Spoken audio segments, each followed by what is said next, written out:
திருவன் சரணம். அதி கௌரவத்துக்குரிய எங்களுடைய கல்யாண மித்ர குருநாதர் புத்தோத்பாதோ ஆரியன் வான்சவின் பாத நமஸ்காரம். இப்போ நாங்கள் பார்ப்போம், பகவான் புத்தர் அவர்கள் புத்த சுபாவத்தை அடைய முதல்ல சித்தார்த்தராக இருக்கும் போது இந்த உலகில் மிகவும் பிரபல்யமாகவும் புகழ் பெற்றதாகவும் இருந்தது வேதம். இந்த வேதத்துக்குள்ளே தான் இந்த மனிதர்கள் எல்லாமே இருந்தாங்க.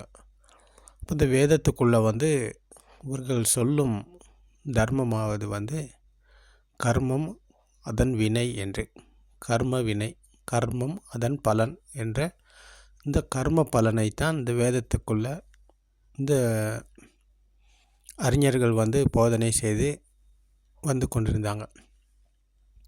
அப்போ சித்தார்த்தரின் தாயாரும் மகாமாயா தேவியும் அக்காலத்தில் அந்த குடும்பத்து அவர்களும் இந்த வேதத்துக்குள்ளே தான் இருந்திருக்காங்க, வேதத்தை தான் கடைப்பிடித்திருக்காங்க. அப்போ இப்படியாக இருக்கும்போது சித்தார்த்தர் அவர்கள் பிறப்பதற்கு முதல்ல மகாமாயா தேவியும் இந்த பஞ்சசீலம் கடைப்பிடித்தார் என்று நாங்கள் தர்மத்தில் கேள்விப்பட்டிருக்கோம். பஞ்சசீலம் கடைப்பிடிப்பது என்பது வேதத்துக்குள் இருந்தது. அப்போது அவர்கள் என்ன செய்தாங்க, பஞ்சசீலம் கடைப்பிடிக்கணும், அதே போல் பாவத்தை கழிக்கணும், தியானம் செய்யணும் அப்படின்ற நிறைய கோட்பாடுகளை வைத்து இந்த கர்மத்திலிருந்து மீள்வதற்கு அவர்கள் கர்மத்தை கழிக்க, கர்மத்தை கழுவுவதற்கு என்று நிறைய வித்தைகளை கையாண்டு இந்த கர்மத்தை தான் அவர்கள் கழிப்பதற்கு முயற்சி செய்திருக்காங்க. அப்போது பகவான் புத்தர் அவர்கள் சித்தார்த்தர் அவர்கள் பிறந்ததன் பிறகு அவர் ஒரு இப்போ இந்த சாஸ்திரங்கள் சொல்லுவவங்கெல்லாம் சொல்கிறாங்க, அவர் ஒரு இந்த உலகை ஆளும் மகாராஜாவாவார். அப்படி இல்லாட்டி அவர் உலகத்துக்கே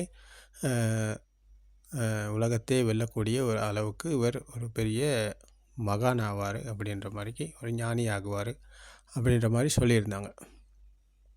அப்போது இப்போ இதனால் சித்தார்த்தரின் தந்தை என்ன செய்தார், அவரை வெளி உலகத்தை காட்டாமல் உள்ளுக்குள்ளேயே வைத்து மாளிகைக்குள்ளேயே இவருக்கு தேவையானது அனைத்தையும் செய்து இவரை எப்படியாவது இந்த நாட்டுக்கு ராஜாவாக்கணும் அப்படின்ற நோக்கத்தில் இவர் என்ன செஞ்சார், அப்படி வளர்த்து வந்தார். அப்போ இப்படி வளர்ந்து கடைசியில் பிரியலாகி கடைசியில் திருமணமும் முடித்து பிறகு யோசிக்கிறார், இதில் இருந்து பலன் இல்லை. மனிதர்கள் அப்போ ஒரு நாள் வெளியில் போகும்போது அங்கே வயசு போனவர், நோய்வாய்ப்பட்டவர், சடலம், அதே போல் ஒரு துறவி, இப்படி அதனங்கெல்லாம் சந்தித்து அவருடைய நண்பர் அவர்கிட்ட கேட்குறாரு, இதெல்லாம் என்ன அப்படின்னு. அப்போ கேட்டதன் பிறகு இது வயசு போனவர், இது நோய்வாய்ப்பட்டவர், இது இறந்து போனவர், அது ஒரு துறவி சத்தியத்தை தேடுறார் அப்படின்னு சொல்லி சொன்னதன் பிறகு இப்போ சித்தார்த்தருக்கும் தோணுது, நானும் சத்தியம் என்னென்னு தேடணும் அப்படின்னு சொல்லி. அப்போ இதன் காரணமாக தான் அப்போ குழந்தையும் பிறந்துருச்சு. சித்தார்த்தர் அவருக்கு குழந்தையும் பிறந்ததன் பிறகு மாளிகையை விட்டு வெளியேறார். ஒரு நாள் இரவு எல்லாத்தையும் விட்டுட்டு வெளியேறார், தெரியாமல் காட்டுக்கு போயிட்டு. இந்த குருமார்களை தான் சந்திக்கிறார். யார்? ஆளார காலாம, உத்தக்கராம புத்திரர், பசக தவச இவர்கள் எல்லாமே சந்தித்து இவர்களிடத்தில் தியானம் செய்கிறார். தியானம் செஞ்சு இதில் சத்தியத்தை தேடிக்கொண்டிருப்பவர்களுக்கு மத்தியில் இவரும் சேர்ந்து சத்தியம் என்னென்னு தேடணும் அப்படின்றதில் தியானம் செய்கிறார். அப்போ இந்த தியான முறைகள் எல்லாமே இந்த வேதத்துக்குள் இருந்தது தான். அன்றைய காலத்தில் இந்த வேதத்துக்குள் இருந்தவர்கள் சத்தியத்தை தேடுகிறோம் என்று இந்த மனதை ஒரு நிலைப்படுத்தி கொண்டு அதில் பரவச நிலையில் சஞ்ஞா வேதனா என்ற சமிக்கையும் வேதனையும் இழி சமிக்கை வேதனையிலிருந்து மீண்ட சுபாவம், உணர்வு அற்ற சுபாவம், இந்த நிலையில் அவர்கள் தியானத்தில் மூழ்கியிருந்தாங்க. அப்போது உருவம் அற்ற உலகத்தில் அவர்கள் இருந்தார்கள். அப்போ அது கர்மத்தை வைத்து கொண்டு தான், கர்ம பூமியில் இருந்து கொண்டு மனதை ஒரு நிலைப்படுத்தி கொண்டு அதை மெருகூட்டி வளர்த்து அந்த தியானத்துக்குள் மூழ்கி அதில் பரவச நிலையில் இருப்பது என்பது இந்த கர்ம பூமியிலிருந்து விடுதலை அடையலை. அவர்கள் கர்மா என்ற கர்ம பூமியிலிருந்து விடுதலை அடையலை. அப்போது இவர்கள்லாம் இந்த கர்மத்தை வைத்து கொண்டு தான் இந்த தியானத்தில் மூழ்கி இருந்தாங்க. அப்போது இதுதான் இந்த அரூப தியானம் என்று பகவான் புத்தர் அவர்கள் கூறுகிறார். அரூப தியானம் என்றால் உருவமற்ற உணர்வு அற்ற ஒரு நிலையானது. அப்போ அங்கே அதிர்வு என்பது கிடையாது. இந்த அதிர்வு அற்ற சுபாவம், உணர்வு அற்ற சுபாவம். அப்போ அது கண்களை மூடிக்கொண்டு தியானத்தில் மூழ்கி இருக்கும் வரை அந்த தியானத்தின் சுவையில் தான் எல்லாமே இருந்தாங்க. அப்போ இது சமத்த தியானம். இது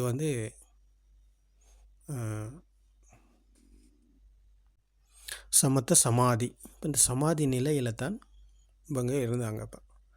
அப்போ இது எல்லாத்தையும் செய்தார் சித்தார்த்தர் அவர்கள். இது எல்லா பயிற்சிகளையும் மேற்கொண்டு இவர்கள் சொல்கிற மாதிரிக்கு செய்து இந்த சுவையில் தான் இருந்தார். அப்போது இந்த தியானத்தில் மூழ்கி இந்த சமத்த சமாதியில் இருந்து கொண்டு தன்னுடைய அன்றாட காரியங்களை செய்வதற்கு அந்த நிலையில் இருந்து எழுந்து அந்த காரியங்களில் ஈடுபடும் போது இந்த மனதுக்கு இந்த ஆசை, கோபம் என்ற மாயையில் அவர் இருப்பது அவருக்கு உணரக்கூடியதாக இருந்தது. பகவான் புத்தர் அவர்கள் இதை காண்றாரு. இது சமாதி சுவையில் இருக்கும் போது இந்த எண்ணங்கள் வருவது கிடையாது. எண்ணங்கள் வரமாட்டேங்குது மனதுக்கு. அப்போது இதில் பார்க்க போனால் இப்போ நாங்கள் அந்த சமாதி நிலையில் தியானத்தில் மூழ்கி இருக்கும்போது எண்ணங்கள் வர மாட்டேங்குது. ஆனால் வேறு காரியங்களில் நாங்கள் ஈடுபடும் போது எண்ணங்கள் வருது. அப்போது நாங்கள் இந்த ஆசை, கோபம், மாயையிலிருந்து மீளலையே. அப்போ இதுக்குள்ளே நாங்கள் இன்னும் இருக்கோமே. அப்போ இது துன்பத்தில் இருந்து இன்னும் மீளலையே. துன்பத்திலிருந்து இன்னும் விடுதலை அடையலை. அப்போது இந்த துன்பத்திலிருந்து மீளும் வழியைத்தான் நான் தேடணும் அப்படின்றத பகவான் புத்தர் அவர்கள், இந்த சித்தார்த்தர் அவர்கள் இதை மெயினாக வச்சு கொண்டு தான் இருந்தார். அப்போது பார்க்க போனால் துன்பத்திலிருந்து மீளலைங்க. அப்போது மனதிலிருந்து மீளலை. மனதை ஒரு நிலைப்படுத்தி கொண்டு சமத்த சமாதியில் இருப்பதனால மனதிலிருந்து மீளலை, துன்பத்திலிருந்து மீளலை என்பதை நன்றாக புரிந்து கொண்டார்கள். புரிந்து கொண்டு அப்போது இந்த ஆளார் காலாம உத்தக்கராம புத்தர் அவர்களிடத்தில் சொல்கிறார், இது நிரந்தரமான சமாதி நிலை கிடையாது. அப்போ இதை நான் இன்னும் ஆழமாக தேடணும். அப்போ எனக்கு விடை கொடுங்க அப்படின்னு சொல்லி அவர்களிடத்தில் விடை பெற்றுக்கொண்டு சித்தார்த்தர் அவர்கள் தனியாகவே போகிறாருனாக்கா காட்டுக்குள்ளே போயிட்டு அப்போ இந்த தியானத்தை இன்னும் செய்வதனால எந்த பலனும் கிடையாது என்பதை நல்லா புரிஞ்சுக்கிட்டு தான் கடைசியில் எல்லாத்தையும் கைவிட்டுட்டு பிறகு இந்த துன்பம், முதல்ல இன்பத்தை அனுபவித்தவர் பிறகு துன்பத்தை அனுபவித்தால் துன்பத்திலிருந்து மீளலாம் அப்படின்னு சொல்லி இந்த சரீரத்துக்கு நிறைய துன்பத்தை கொடுக்குறார். அதிகமான துன்பத்தை கொடுக்குறார். அப்போ துன்பத்தை கொடுத்தா துன்பத்திலிருந்து மீளலாம் அப்படின்ற நோக்கத்தின் காரணமாக தான் துன்பத்தை கொடுக்குறார் சித்தார்த்தர் அவர்கள். துன்பத்தை கொடுத்து ஒரு நாளைக்கு தண்ணீர் கூட இல்லாமல் ஒரு விதையைத்தான் உண்டார். ஒரு சோறு விதையை ஒரு தண்ணீர் இல்லாமல் இப்படி சரீரத்துக்கு நிறைய அதிகமான துன்பத்தை கொடுத்து துன்பத்தில் மேலும் வழியை தேடினார். பல வருடமாக கடுமையாக உழைச்சார். ஆனாலும் எங்கேயுமே அது கிடைக்கல. கடைசியில் உயிர் பெரியும் அளவுக்கு இந்த சரீரம் மோசமான நிலையை அடைந்தது. அப்பவும் கடுமையான தவம் புரிந்தார். அப்பையும் முடியலை.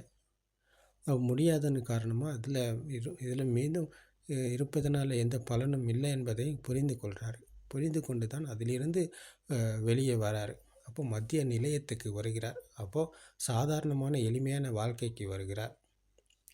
அதாவது சாப்பிட்டு தண்ணீர் குடித்து சாதாரண மனிதரை போல் உடம்பை தேர்த்தி கொண்டு என்ன செய்கிறாரு. அப்போ இதில் துன்பத்தை அதிகமாக கொடுத்தாலும் துன்பத்திலிருந்து மேலும் வழி கிடைக்கல.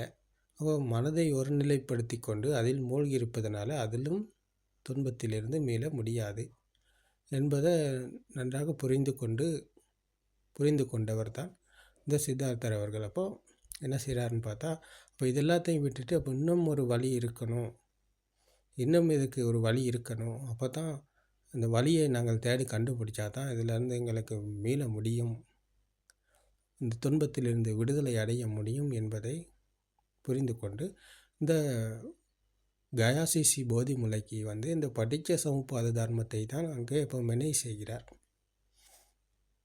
மெனை செய்வது என்பதை தான் ஒரு விமர்சனம் செய்கிறார், தேடுதல் செய்கிறார்.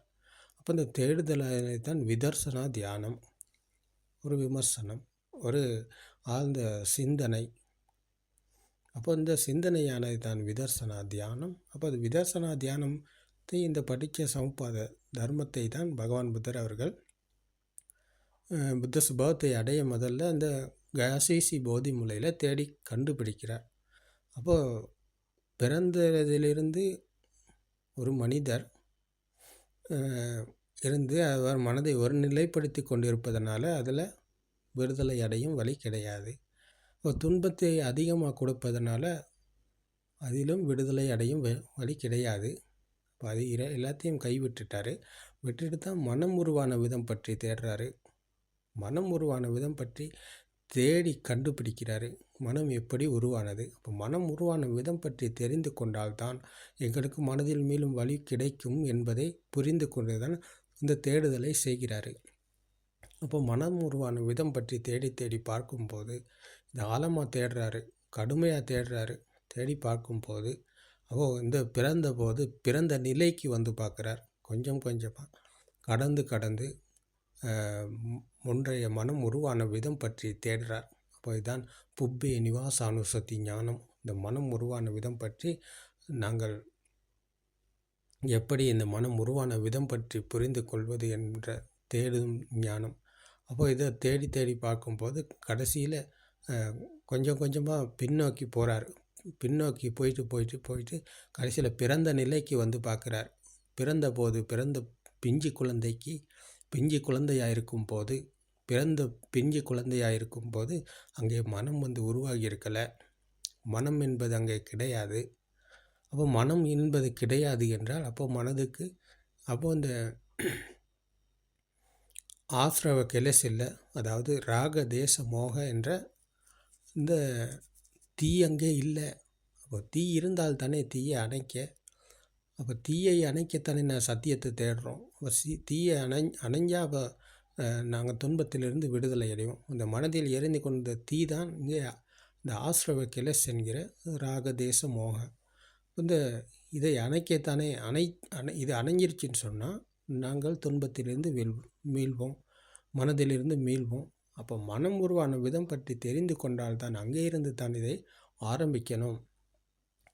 இந்த மனம் உருவான விதம் பற்றி தெரிந்து கொண்டு அதிலிருந்து ஆரம்பித்தால் அப்போ மனதிலிருந்து மீளலாம் என்ற நோக்கத்தின் காரணமாக மனம் உருவான விதம் பற்றி சிந்தித்து பார்க்கும்போது அப்போ பிறந்தபோது பிஞ்சு குழந்தைக்கு எதுவுமே கிடையாது, எதுவுமே இருக்கலை. அப்போது அங்கே ஆஸ்ரவ கெலஸ் இல்லை, ராக தேச மோக இல்லை. அப்போ துன்பம் இல்லை. அப்போ அந்த குழந்தைக்கு பிறந்தபோது பிஞ்சு குழந்தைக்கு துன்பம் ஒன்றும் இருக்கலை, இன்பம் ஒன்றும் இருக்கலை. அப்போ இன்பம் துன்பம் அற்ற நிலை தான் பிரபாஸ்பரமான நிலை. அப்போ அது தூய்மையான நிலை, மென்மையான நிலை. அது அந்த பாலை போல பசுமையானது, மிகவும் சுத்தமானது. அப்போ சுத்தமான பரிசுத்தமான நிலை தான் இந்த பிரபாஸ்பரமான நிலை, பிறந்த பிஞ்சு குழந்தையின் நிலை. அப்போ இந்த குழந்தையின் நிலையிலிருந்து எப்படி இந்த குழந்தை இன்னும் எப்படி இந்த குழந்தைக்கு மனம் அங்கே உருவாகி இருக்கலை. அப்போ எப்படி இந்த குழந்தைக்கு மனம் உருவானது என்பதை தேடுறாரு. தேடி பார்க்கும்போது அப்போது வந்து சென்சர்கள் இயங்குது. கண், காது, மூக்கு, நாக்கு, உடம்பு என்ற இந்த உற்பத்தி நிலையங்கள் அந்த குழந்தைக்கு இருக்குது. இப்போ குழந்தைக்கு இந்த உற்பத்தி நிலையங்கள் இருக்கும்போது அது இயங்குகிறது. கண்களுக்கு வர்ணம் தெரியுது, காதுக்கு சத்தம் கேட்குது, மூக்குக்கு வாசனை, நாக்குக்கு சுவை, உடம்புக்கு குளிர், உஷ்ணம், இறுக்கமான பாரமான தன்மைகள். இவை அனைத்தும் இந்த குழந்தையின் இந்த உடம்பில் உள்ள உற்பத்தி நிலையங்கள் சென்சர்கள் இயங்குது.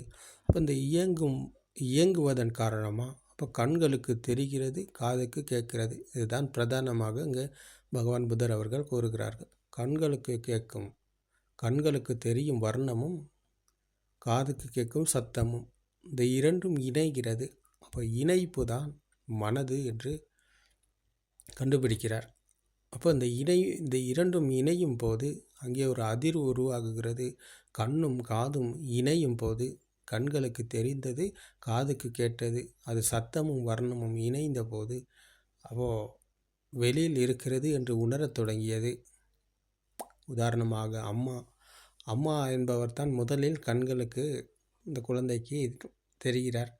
அப்போது குழந்தைக்கு தெரிஞ்ச இந்த அம்மா என்ற வடிவம் பிறகு இந்த குழந்தை கொஞ்சம் கொஞ்சமாக பெரிய வர மாதக்கணக்காகும் போது, ஒரு 6 மாதம் போகும்போது இந்த குழந்தைக்கு சத்தத்தை கொடுக்குறாங்க. குழந்தை, பாபா, அம்மா எங்கே, அம்மா சொல்லுங்கள் தங்கம், இங்கே சொல்லுங்கள் சாமி அப்படின்னு சொல்லி இந்த குழந்தைக்கு கண்களுக்கு வர்ணத்தை காட்டி காதுகளுக்கு சத்தத்தை கொடுக்குறாங்க. இந்த சத்தமும் வர்ணமும் இணைகிறது. இப்போ இணைந்த போது அந்த குழந்தை உருவாகுகிறது. மனம் இங்கே உருவாகுகிறது. ஆன்மா இங்கே தான் உருவாகுகிறது. அப்போது அந்த இரண்டும் சம்பந்தமில்லாத இரண்டு இங்கே தான் ஸ்பாக் ஆகுது. சம்பந்தமில்லாத இரண்டு ஒன்றாக இணைந்தால் ஒரு சக்தி பிறக்கும் என்று பகவான் புத்தர் அவர்கள் கூறியது இதைத்தான். சம்பந்தமில்லாத இரண்டு கண்ணும் காதும் இணைந்ததன் காரணமாக உருவான ஸ்பாக் தான் இங்கே ஆன்மா என்ற துஷ்டி. இதுதான் மனது. அப்போ இந்த மனம் இப்படி தான் உருவானது. அப்போ மனம் உருவான விதத்தில்தான் பகவான் புத்தர் ஆரம்பிக்கிறார் இந்த படிக்க சமுப்பாதத்தை. இதுதான் இங்கே தான் இந்த முதல் முடிச்சு இதுதான். இந்த முதல் முடிச்சு இப்படித்தான் விழுந்தது. இந்த விழுந்த முடிச்சியை தான் நாங்கள் இன்றைக்கு அவிழ்த்து கொள்ள முடியாமல் தவிர்க்கிறோம். அப்போ இந்த முடிச்சு விழுந்தபோது அப்போது உணர்ந்தது குழந்தை வெளியில் அம்மா இருக்கிறார் என்று. முதல்ல சத்தத்தை அந்த பிறந்த குழந்தைக்கு சத்தத்தை கொடுக்க முடியல. தன்னுடைய வாயிலிருந்து சத்தத்தை கொடுக்க முடியல. இந்த தொண்டையின் வழியாக அவருக்கு குழந்தைக்கு சத்தத்தை கொடுக்க முடியலை. ஆனால் உணரத் தொடங்கியது. அப்போ உணரத் தொடங்கியதன் பிறகு இது கொஞ்சம் கொஞ்சம் இன்னும் பெரிய ஆளாக அப்போ குழந்தை கொஞ்சம் கொஞ்சமாக அம்மா அம்மா என்ற சத்தத்தை கொடுக்க தொடங்குகிறது. முதல்ல அம்மா என்ற சத்தத்தை கொடுக்க முடியாட்டும் ஏதோ ஒரு சமிக்கை மூலியமாக ஒரு சத்தத்தை வெளிப்படுத்துது. மா மா மா அப்படின்ற மாதிரிக்கு ஏதோ ஒரு அந்த குழந்தையும் சத்தத்தை கொடுக்க தொடங்குது. ஆரம்பித்து கடைசியில் இன்னும் பெரிய ஆளாக தான் அம்மா என்ற சத்தம் முழுசாக அந்த தொண்டையிலேருந்து வெளியாகுது.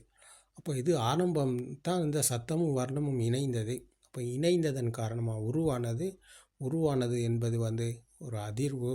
கண்ணும் காதும் இணைந்த அதிர்வு தான் அம்மா. அப்போ அதுதான் ஆன்மா. அப்போ இதுதான் மனம். அப்போது இந்த குழந்தை இப்படித்தான் பிறந்தது என்று பகவான் புத்தர் அவர்கள் கூறுகிறார்கள். அதுவரைக்கும் குழந்தை பிறக்கலை. குழந்தை பிறக்காத போது அங்கே மனம் இருக்கலை, அங்கே ஆன்மா என்ற துஷ்டி இருக்கலை. அப்போ தாயின் வயிற்றில் பிறந்தது அல்ல பிறப்பு. இந்த சத்தமும் வர்ணமும் இணைந்த போது உருவான மனம்தான் இங்கே பிறந்தது, ஆன்மாதான் இங்கே பிறந்தது. அப்போ இந்த பிறப்பு என்பது இதுதான் என்று பகவான் புத்தர் அவர்கள் கூறுகிறார்கள். அப்போது இந்த சத்தமும் வர்ணமும் இணைந்ததன் காரணமாக ஒரு அதிர்வு உருவானது. இந்த அதிர்வு என்பது இன்னும் அதிகமாக சுழலத் தொடங்கியது, அதிகமாக வேகமாக சுழலத் தொடங்கியது. அப்போ கண்களுக்கு தெரிவதற்கு காதுக்கு சத்தம் கொடுத்தாங்க. மொண்டிசோரிக்கு அனுப்புகிறாங்க. இப்போ குழந்தை பெரிய வந்த கைக்கு மொண்டிசோரிக்கு அனுப்புனதுக்கப்புறம் இது மஞ்சள், இது நீலம், இது பச்சை, இது சிவப்பு என்று மொண்டிசோரி டீச்சர் என்ன செய்கிறாங்க, கண்களுக்கு வர்ணமும் காதுக்கு சத்தமும் இணைக்கிறாங்க. அப்போ இணையப்பட்டதை தான் குழந்தை பிடித்து கொள்ளுகிறது. அப்போ இப்படித்தான் உலகம் உருவானது. இது மாம்பழம், இது அன்னாசிப்பழம், இது வாழைப்பழம், இது கொய்யாப்பழம், இது ஆப்பிள், இது தோடம் என்று சத்தமும் வர்ணமும் இணையப்படுகிறது. அப்போ இணைந்ததைத்தான் குழந்தை வெளியில் இருக்கிறது என்று பிடித்து கொண்டது. அப்போ இந்த பிடிப்பு தான் ஆன்மா என்ற துஷ்டி. அப்போ இதுதான் மனம் உருவான விதம்.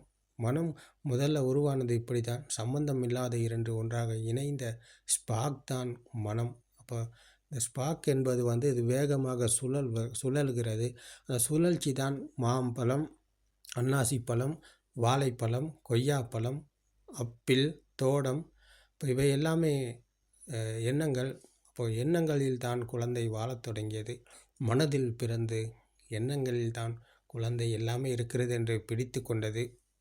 அப்போது இந்த மனதில் பிறந்ததை ஆன்மா என்ற துஷ்டியில் தான் குழந்தை பிறந்தது. பிறப்பு சம்பவம் இதுதான் என்று பகவான் புத்தர் அவர்கள் கூறுகிறார்கள்.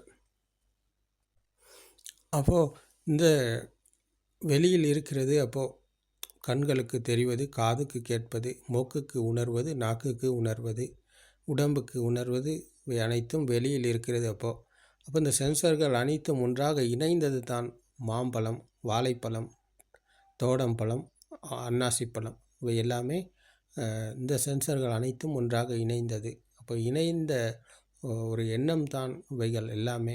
அப்போ எண்ணங்களில் தான் வெளியில் இருக்கிறது என்று பிடித்து கொண்டது. அப்போது இந்த குழந்தைக்கு அப்போது எல்லாமே வெளியில் இருக்குது. அப்போ வெளியில் இருக்கும்போது எல்லாமே வெளியில் இருக்கும்போது அம்மா, அப்பா, வீடு, தங்கம், பணம், வாழைப்பழம்,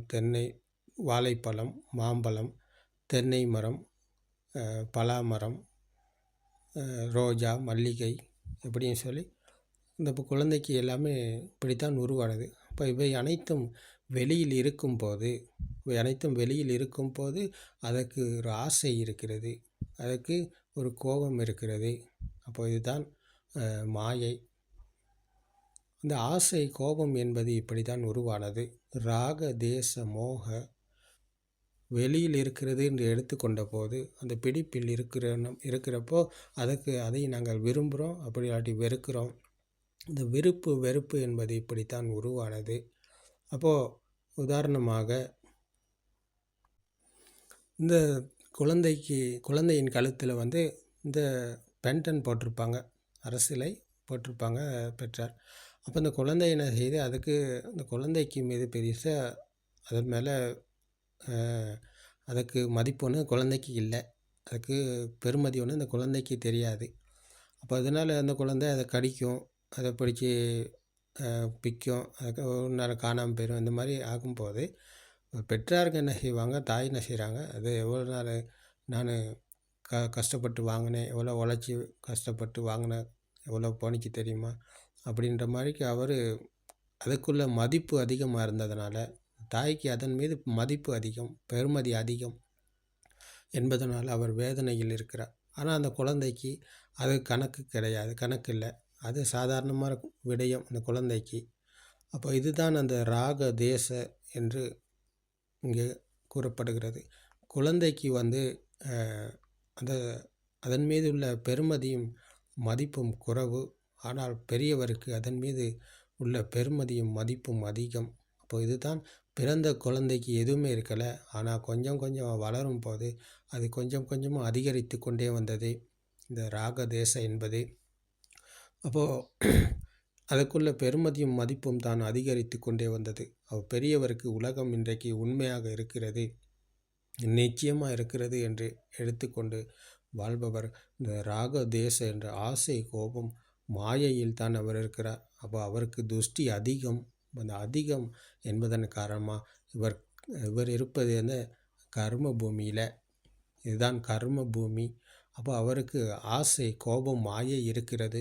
அப்போ மாயையில் இருக்கும் இவர் கற்பனையில் தான் இருக்கிறார். அப்போ இந்த கற்பனையில் வாழும் இந்த பெரியவர் என்ன செய்கிறாரு, அதை அதை அடைய, அதை தன் வசப்படுத்தி கொள்ள, அதை ஏதாவது செஞ்சு நல்ல வழியிலோ கெட்ட வழியிலோ ஏதோ ஒரு வழியில் அடைவதற்கு, அதை பெற்றுக்கொள்வதற்கு, தன்வசப்படுத்தி கொள்வதற்கு என்று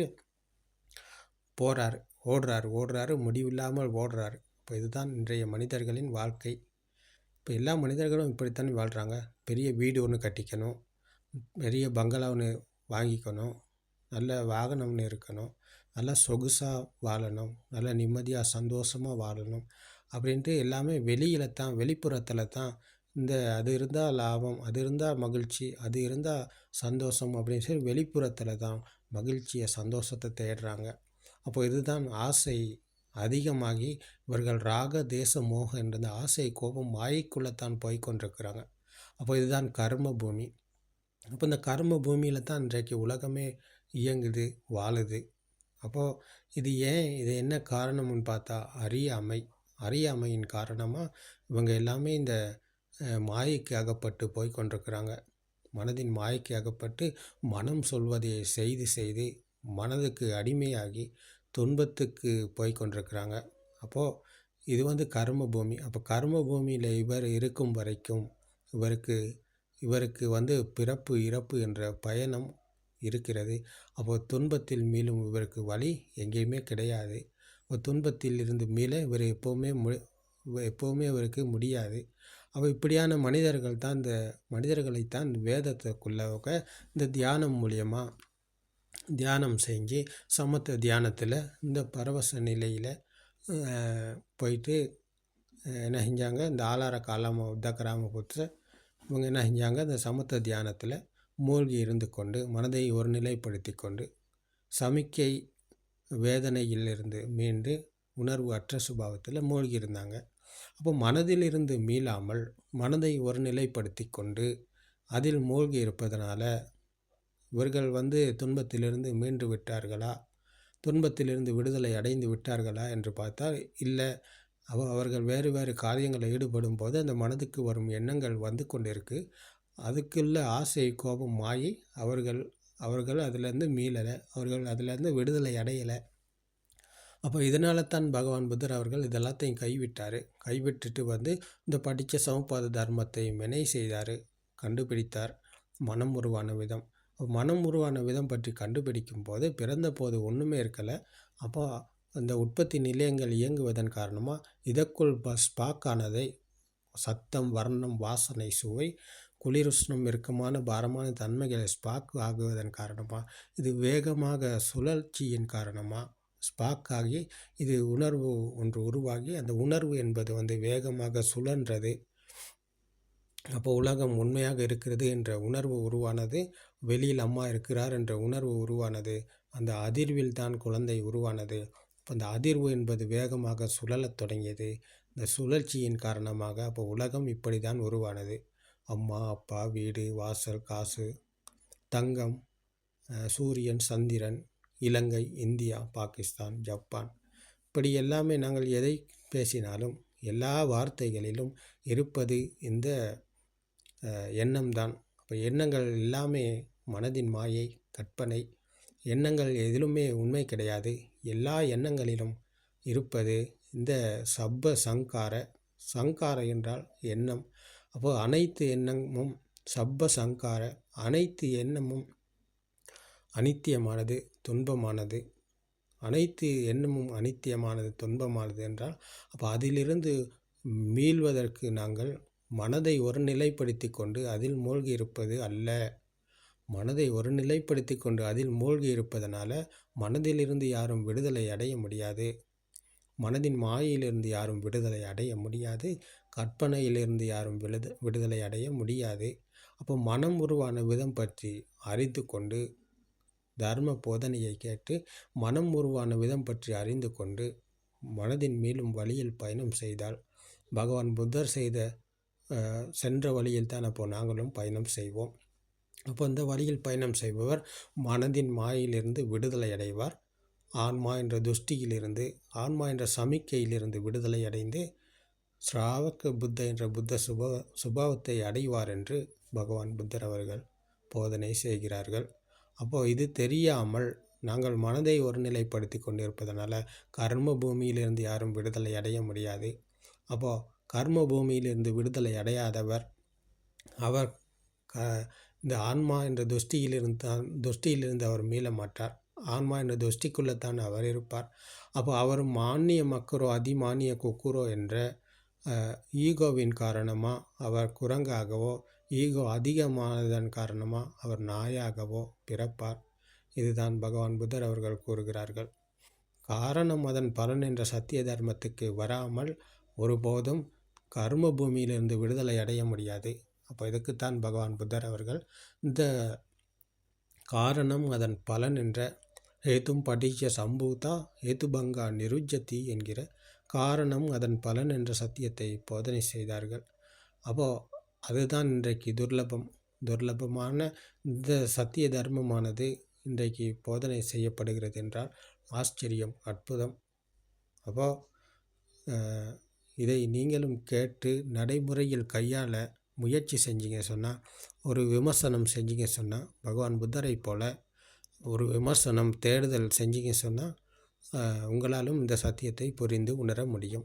அப்போ இதற்கு நீங்கள் காட்டுக்கு போக தேவையில்ல. புத்தர் அவர்கள் காட்டுக்கு போனார், அதுக்கு நீங்கள் காட்டுக்கு போக தேவையில்ல. ஆராணைக்கோ பன்சலைக்கோ எங்கேயுமே போக தேவையில்ல.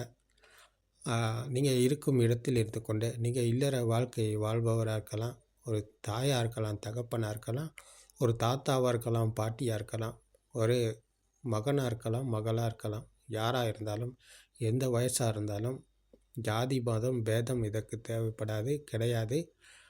எல்லாமே மனதின் மாயை கற்பனை. அவை அனைத்தும் மனதின் மாயை கற்பனை. ஜாதி மதம் பேதம் இவை எல்லாமே மனதின் மாயை கற்பனை. அப்படி ஒன்று கிடையாது. பகவான் புத்தர் அவர்கள் கூறும் சத்தியமாவது எல்லாத்துக்கும் ஒன்று தான். அதுதான் பரம சத்தியம். அப்போது எல்லா துஷ்டிகளிலிருந்தும் மீண்ட இடம்தான் சம்மாதுஷ்டி. அந்த சம்மாதிட்டிக்கு வருவதற்கு சத்தியத்தை நாங்கள் கேட்கணும். கேட்டு இதை நடைமுறையில் கையாளும் போது சம்மாதிட்டிக்கு வர முடியும். சம்மாதிட்டியை அடைந்தவர் சத்திய ஞானம் அடைகிறார். சத்திய ஞானம் அடைந்தவருக்கு தான் கிருத்திய ஞானம், அதாவது புப்பே நிவாசானுசதி ஞானம் என்ற மனம் உருவான விதம் பற்றி ஒரு விமர்சனம் செய்யும் ஞானத்தை கடைப்பிடிப்பவர்தான் விதர்சனா தியானம் கடைப்பிடிக்கிறார். அவர் இந்த மனம் உருவான விதம் பற்றி மனதின் மாயை அறிந்து கொள்கிறார். அப்போ மனதின் மாயை அறிந்து கொண்டவர் மனதின் மாயையிலிருந்து மீளும் வழியில் பயணம் செய்கிறார். அதுதான் சுதூப்ப பார்த்த ஞானம், அதாவது மனதில் மீளும் வழி. அப்போ அவருக்குத்தான் இந்த வழி திறக்கிறது. அப்போ இந்த வழியில் பயணம் செய்பவர் இவர் தான் ஸ்ருதவத் ஆரிய ஸ்ராவகர். அப்போது இவருக்கு இந்த வழி திறக்கிறது. இந்த வழியில் இவர் பயணம் செய்து துன்பத்தில் இருந்து மீள்வார், மனதிலிருந்து மீள்வார், நிர்வாணம் அடைவார் என்ற இந்த நிரந்தரமான வழியை பகவான் புத்தர் அவர்கள் இவருக்குத்தான் கூறினார்கள். இவருக்குத்தான் இதை பெற்று கொடுத்தார்கள். வழி என்பது சத்தியத்தை கண்டவருக்குத்தான் இருக்கிறது, சத்தியத்தை உணர்ந்தவருக்குத்தான் இருக்கிறது. சத்தியத்தை காணாதவருக்கு வழி திறக்காது, சத்தியத்தை உணராதவருக்கு வழி திறக்காது. அவர் மனதின் மாயையில் இருந்து கொண்டு மனதை ஒருநிலைப்படுத்தி கொண்டு அவர் அதில் மூழ்கி இருப்பார். அவர் மூடர். இன்றைய உலகத்தில் இந்த சமத்த தியானத்தில் மூழ்கி இருக்கும் எல்லாமே மூடர்களாகத்தான் இருக்கிறார்கள். ஏன்? அவர்கள் உண்மை என்ன, சத்தியம் என்ன என்று தெரியாத மனதில் இருந்து மேலும் வழியில் இருக்கிறார்கள். அது உண்மையானது கிடையாது, அது போலியானது, பொய்யானது. அது அவர்கள் கற்பனையிலிருந்து இன்னும் விடுதலை அடையலை. அப்போ அவர்கள் அந்த ஈகோ அவருக்கு இருக்கிறது. மானிய மக்குரோ அதிமானிய குக்குரோ என்கிற அவருடைய ஈகோவின் காரணமாக அவர் குரங்காகவோ நாயாகவோ அவருடைய பிறப்பு சம்பவம் நடக்கும் என்று பகவான் புத்தர் அவர்கள் கூறுகிறார்கள். ஆனால் இந்த சத்தியத்தை கையாள்பவர் நடைமுறையில் சத்திய தர்மத்தை கேட்டு மனம் உருவான விதம் பற்றி அறிந்து புரிந்து கொண்டு நடைமுறையில் இதை கையாளும் போது அவர் மனதில் மேலும் வழிக்கு வருகிறார். மனதிலிருந்து முற்று முழுதாக விடுதலை அடைகிறார். அப்போது அவர் ஆசவக்கியா ஞானம் என்ற ஆஸ்ரவ கிளேஸ் என்கிற இந்த ராகதேச மோக என்ற ஆசை கோபம் மாயிலிருந்து மீளும் வழிக்கு வருபவர் இந்த சத்தியத்தை உணர்கிறார். அப்போ உணர்வின் வழியாகத்தான் அவருடைய பயணம் மேற்கொள்ளப்படுகிறது. இந்த உணர்வின் வழியாக பயணம் மேற்கொண்டு இந்த ஆசிரவ கிளேஷ் ராக தேச மோக முற்றுமுழுதாக கரைந்து போனதன் பிறகு, அழிந்து போனதன் பிறகு இந்த உணர்வு அற்ற சுபாவத்தை அடைகிறார். அதுதான் புத்த சுபாவம். அப்போது இது வந்து சமத்த தியானத்தில் கிடையாது.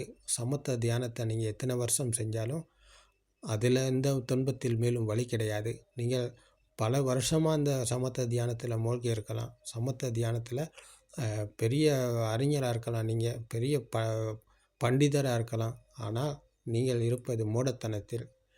உங்களுக்கு இந்த சத்தியம் புரியாட்டி, மனம் உருவான விதம் பற்றி புரிந்து கொள்ளாட்டி நீங்கள் என்றைக்குமே துன்பத்தில் மேலும் வழி உங்களுக்கு கிடையாது.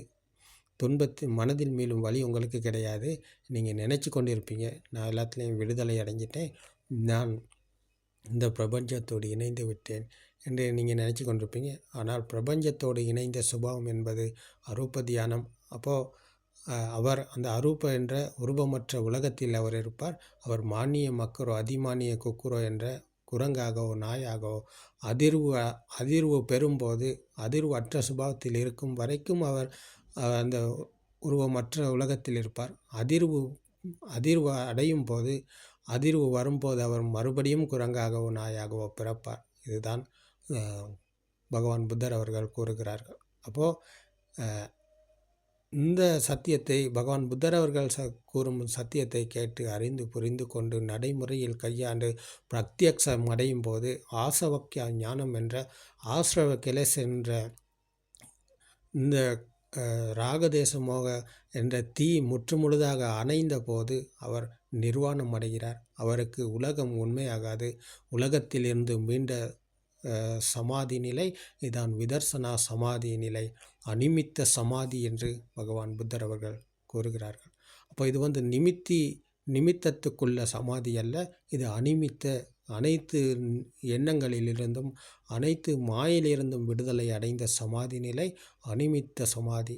அனிமித்த சுஞ்சத அப்ரணீத்த சேத்த விமுக்தி என்று பகவான் புத்தர் அவர்கள் இதைத்தான் கூறினார்கள். இந்த சேத்த விமுக்தி, சித்த விமுக்தி, மனதில் மீண்ட சுபாவம், மனதிலிருந்து விடுதலை அடைந்த சுபாவம் புத்த சுபாவம் என்று பகவான் புத்தர் அவர்கள் இதைத்தான் கூறினார்கள். அப்போது இதை நீங்கள் கேட்குறீங்க சொன்னால் ஆச்சரியம், அற்புதம், அதிகாம்பீரம்.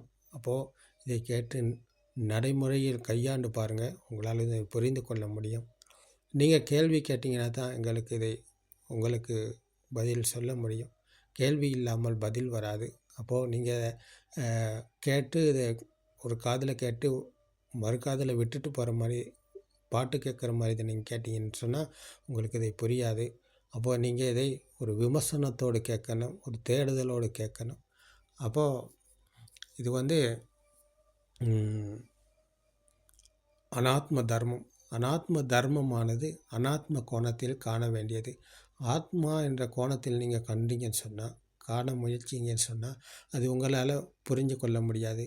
அப்போது நீங்கள் இதுவரைக்கும் நீங்கள் சுமந்து தலையில் போட்டு வச்சு கொண்டிருந்ததையோட சேர்த்து இதை பார்த்தீங்கன்னு சொன்னால் அது உங்களுக்கு புரியாது. அப்போ நீங்கள் இதுவரைக்கும் சேர்த்து வச்சுக்கிட்டது எல்லாத்தையும் கீழே போட்டுட்டு, அதை எல்லாத்தையும் கீழே இறக்கி வச்சுட்டு நீங்கள் இதை எடுத்து பாருங்கள். இதை எடுத்து பார்ப்பது என்பது தான் இந்த அனாத்ம கோணம் என்பது. எல்லாத்தையும் சேர்த்துக்கிட்டு இதையும் நீங்கள் சேர்த்து பார்த்தீங்கன்னு சொன்னால் அது உங்களால் புரிய முடியாது. அது வந்து அந்த இந்த என்னது அதுக்கு சொல்லுவாங்க,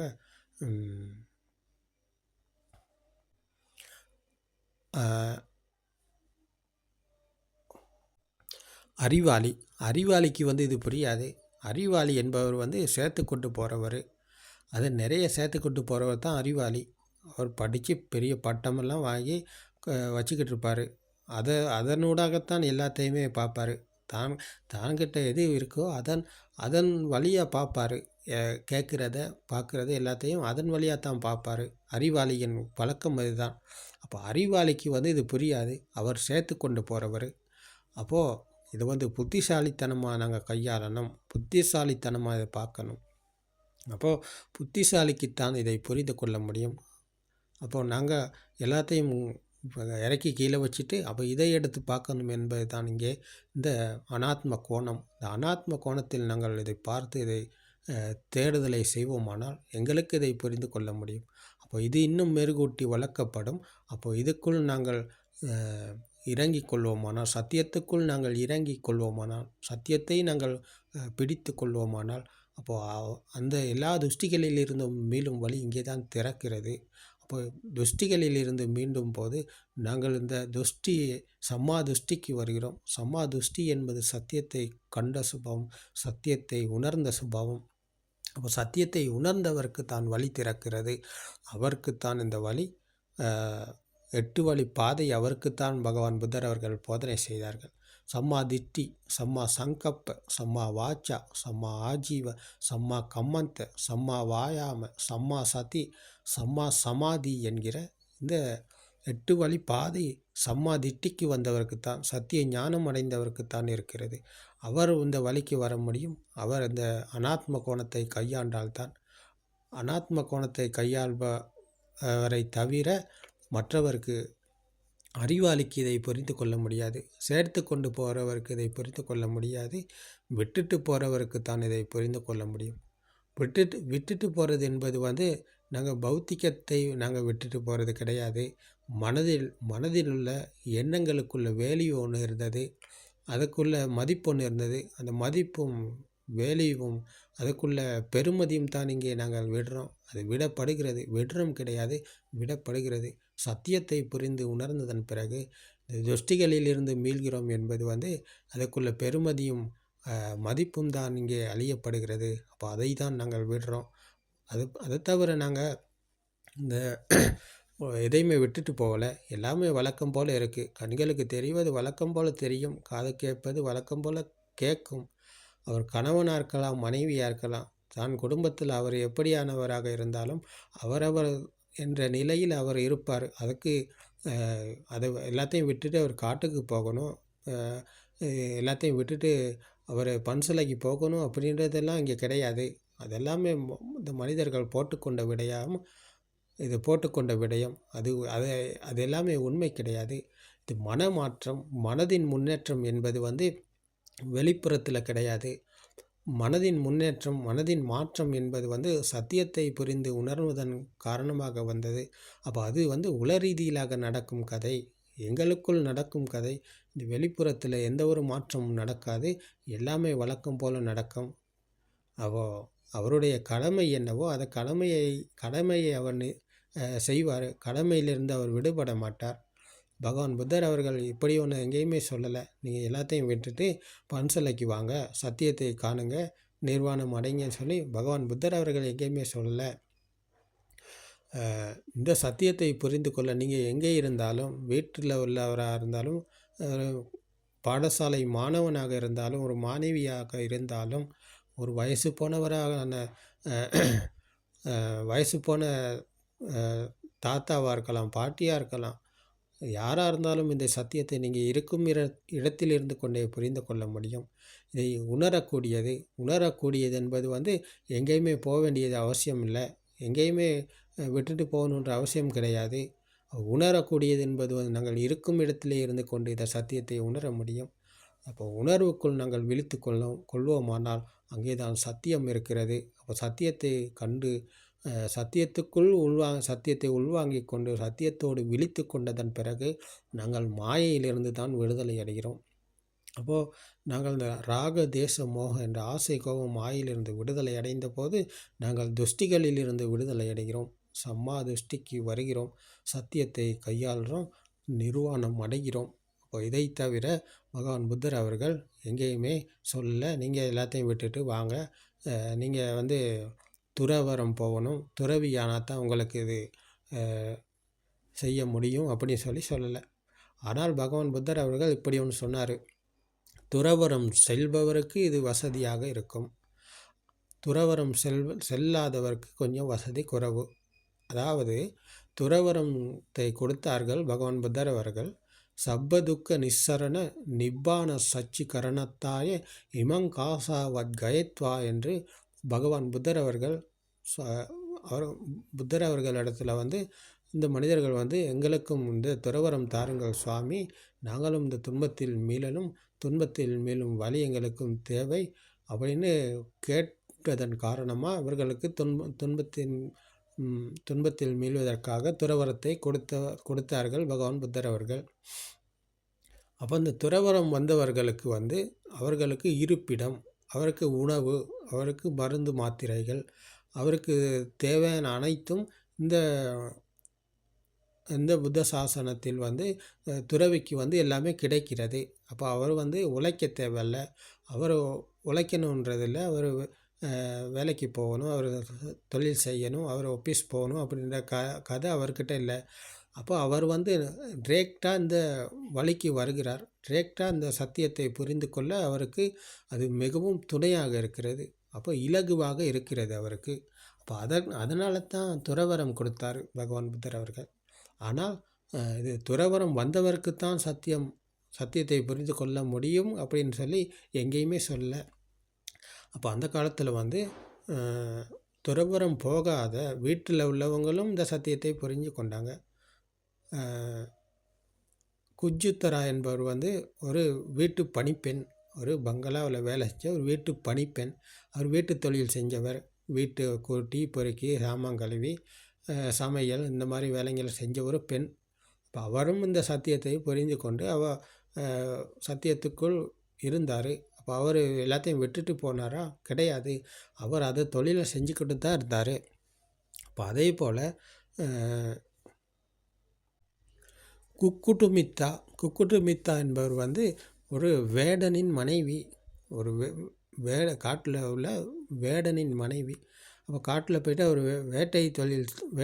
வேட்டையாடித்தான் அவருடைய பொழப்பு நடந்துச்சு. அப்போ அவருடைய மனைவி தான் இந்த குக்குட்டுமித்தா.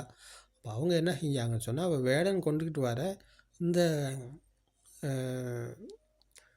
மானாக இருக்கலாம், ஏதோ பிடிச்சிட்டு வராருமே, அதை அவர் வேட்டையாடி கொண்டாடுறதை அவர் சமைச்சு கொடுத்து சாப்பிட்டு அவங்க மகிழ்ச்சியாக இருந்தாங்க. நிர்வாணம் அடைஞ்சிருந்தார், அவர் மகிழ்ச்சியாக இருந்தார். அப்போது இந்த மாதிரி அனைவர்களும் சத்தியத்தை புரிந்து உணர்ந்தார்கள். அப்போ அதே போல் அநாத பிண்டிக சிட்டுத்துமா என்பவர் வந்து ஒரு வந்து பணக்காரர், அவர் வந்து ஒரு வியாபாரி. அப்போ அவரும் இந்த சத்தியத்தை புரிந்து கொண்டு சத்தியத்துக்குள் இருந்தார். அவர் வந்து இல்லற வாழ்க்கையை விட்டு துறவரம் போகலை. அவர் அந்த வியாபாரம் செய்தார், அவர் எல்லாத்தையும் செய்து கொண்டு தான் இருந்தார். ஆனால் சத்தியத்துக்குள் தான் அவர் இருந்தார். அதே போல தான் கட்டிகார என்பவர் வந்து ஒரு கண் தெரியாத தாய் தந்தையருக்கு ஒரு மகன், கண் பார்வை இழந்த தாய் தந்தையருக்கு ஒரு மகன். அப்போ அவரும் என்ன செய்தார்னு சொன்னால், அவர் வந்து இந்த உழவு தொழில் செய்தவர், சட்டிப்பானை செய்தவர், மண்பானை. அப்போ அவரும் என்ன செஞ்சார், அவர் அந்த தொழில் செய்யாமல் இருக்கலை, அதை செஞ்சு அப்போது அவருடைய தாய் தந்தையரை காப்பாற்றி அவர்களுக்கு தேவையான காரியத்தை செய்தார். அவருடைய கடமையிலிருந்து அவர் மீளலை. அப்போது இந்த சத்தியத்தை புரிந்து கொள்வது என்பது வந்து துறவரம் போகணும்னு கிடையாது, துறவியாகணுன்றது கிடையாது. நாங்கள் இருக்கும் இடத்தில் இருந்து கொண்டே செய்யும் காரியத்தில் ஈடுபட்டு கொண்டே நாங்கள் இந்த சத்தியத்தை புரிந்து கொள்ள முடியும். புரிந்து கொள்வது என்பது வந்து எங்கள் உள்ளத்துக்குள் நடக்கும் கதை, அது வெளியில் நடக்கும் கதை அல்ல. சத்தியத்தை உணர்வது என்பது வந்து எங்கள் உள்ளத்துக்குள் நடக்கும் கதை. அப்போ உணர்வுக்குள் நாங்கள் விழித்து கொள்வோம் என்பது வந்து நாங்கள் சத்தியத்தை உள்வாங்கிக் கொண்ட சுபாவம் என்பது வந்து மனதுக்குள் நடக்கும் கதை. இது எங்களுடைய வாழ்க்கை கதை. அப்போது இந்த வாழ்க்கை கதையில் நாங்கள் சத்தியத்தை காண்பது என்பது வந்து எல்லாத்தையும் விட்டுட்டு காட்டுக்கு போகணும், பன்சலைக்கு போகணும், ஆராணைக்கு போகணும் என்பது வந்து கிடையாது. அது பொய்யான கருத்து. இப்போ இப்படியான கருத்துக்களை முன்வைப்பவர்கள் இன்றைக்கி ஏராளமாக இருக்கிறாங்க. அப்போ அதில் யாருமே சத்தியத்தை காண முடியாது. அப்போ அவர்களுக்கு இந்த சத்தியத்தை புரிந்து கொள்ளவும் முடியாது. அப்போது நீங்கள் இந்த சத்திய தர்மத்தை கேட்பீர்களானால், நீங்கள் எங்கே இருந்தாலும் இந்த உலகத்தில் எந்த நாட்டில் இருந்தாலும் அது இன்றைக்கு உங்களுக்கு கேட்கக்கூடியதாக இருக்கிறது. அப்போ நீங்கள் அதை கேட்டு வெறுமனே பாட்டு கேட்குற மாதிரி கேட்டுட்டு போகாமல், இதை ஒரு விமர்சனம் மூலியமாக சேர்த்து கொண்டதோடு இதையும் சேர்த்து கொள்ளாமல் எல்லாத்தையும் கைவிட்டுட்டு எல்லாத்தையும் கீழே வச்சுட்டு இதை நீங்கள் ஒரு விமர்சனம் செஞ்சு பார்த்தீங்க சொன்னால் உங்களுக்கு இதை புரிந்து உணர்வதற்கு இது மாபெரும் துணையாக இருக்கும். அப்போது நீங்கள் ஒரு கூலி தொழில் செய்பவராக இருக்கலாம், நீங்கள் பெரிய ஒரு பணக்காரராக இருக்கலாம், நீங்கள் பெரிய அரசியல்வாதியாக கூட இருக்கலாம், நீங்கள் ஒரு ஆசிரியராக இருக்கலாம், நீங்கள் ஒரு மாணவனாக இருக்கலாம், நீங்கள் ஒரு மாணவியாக இருக்கலாம், நீங்கள் ஒரு வயசு போனவராக இருக்கலாம். நீங்கள் எந்த வயசாக இருந்தாலும், எந்த ஜாதியாக இருந்தாலும், எந்த மதமாக இருந்தாலும் அது எதுவுமே இதுக்கு தேவைப்படாது. மனம் ஒன்று இருந்தால், மனசு அப்படின்னு ஒன்று இருந்தால், அந்த மனசில் மீளும் வலியும் ஒன்று இருக்கிறது. அந்த வலிதான் பகவான் புத்தர் அவர்கள் கூறினார்கள். அதுதான் நிரந்தரமான வலி. அப்போ அந்த நிரந்தரமான வலியில் பயணம் செய்ய நாங்கள் எங்கேயுமே போக தேவையில்ல. அந்த வலி என்பது எங்கள் மனதுக்குள் நடக்கும் கதை தான். மனதில் நடந்து கொண்டிருக்கும் கதையிலிருந்து மனதின் மாயைக்கு அகப்பட்டு போய்கொண்டிருக்கும் கதையிலிருந்து மீளும் வலிதான் இந்த வலி. அப்போ அதுக்கு எங்கேயுமே போக வேண்டிய அவசியம் கிடையாது. இருக்கும் இடத்தில் இருந்து கொண்டே நாங்கள் இதை செய்ய முடியும். எங்களுக்கு இதை காண முடியும்.